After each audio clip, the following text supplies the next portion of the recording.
ప్రజాపాలన వైపు అడుగులు వేస్తున్న ప్రభుత్వం నియంత పాలన నుంచి ప్రజాపాలన వైపు ఎన్డీఏ కూటమి అడుగులు వేస్తుందని ఉత్తరాంధ్ర పట్టభద్రుల ఎమ్మెల్సీ వేపాడ చిరంజీవిరావు అన్నారు.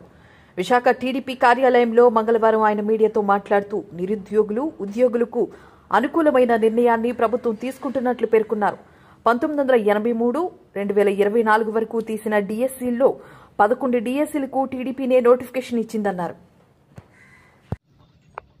తెలుగుదేశం పార్టీ ముఖ్యంగా ప్రమాణ స్వీకారం కాలేదు.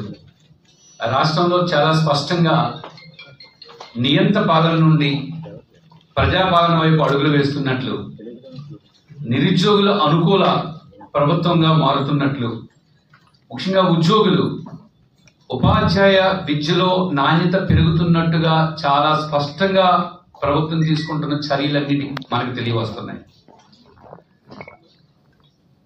ఆంధ్రప్రదేశ్ రాష్ట్ర చరిత్రలో తెలుగుదేశం పార్టీ 1983లో ఏర్పడిన తర్వాత, 83లో అధికారంలోకి వచ్చిన తర్వాత ఇప్పటి వరకు ఉపాధ్యాయ విద్యకి తెలుగుదేశం పార్టీ ఎంత ప్రాధాన్యత ఇచ్చిందో ఒక్కసారి చూద్దాం. 1983 ఎన్టీ రామారావు గారు ముఖ్యమంత్రి అయినప్పటి నుంచి ఈరోజు 2024 నారా చంద్రబాబు నాయుడు గారు మరలా నాలుగోసారి 4-0 ముఖ్యమంత్రి అయ్యే వరకు ఒకసారి పాఠశాల విద్యని, ఉపాధ్యాయ ఉద్యోగాలని పరిశీలిస్తే 1983 నుంచి 2024 వరకు మొత్తం 14 డిఎస్సీలు తీశారు, జనరల్ రిక్రూట్మెంట్. ఈ 14 డిఎస్సీల్లో 4 డిఎస్సీలు కాంగ్రెస్ ప్రభుత్వ కాలంలో తీయబడ్డాయి.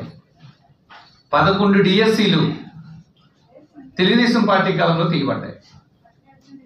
ఈ 11 డిఎస్సీల్లో అంటే డిస్ట్రిక్ట్ సెలక్షన్ కమిటీలో ప్రమాణ స్వీకారం చేసిన వెంటనే తొలి సంతకాన్ని మెగా డిఎస్సీపై పెట్టడం జరిగింది.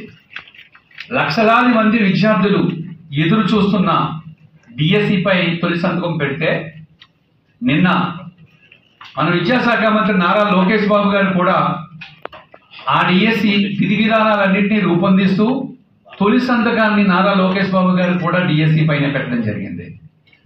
నిన్న మొట్టమొదటి రాష్ట్ర కేబినెట్ నిర్వహిస్తే ఈ రాష్ట్ర కేబినెట్ లో ఎక్కువ చర్చ దేనిపై జరిగింది అంటే డిఎస్సీ టెట్ పైనే జరిగింది. అంటే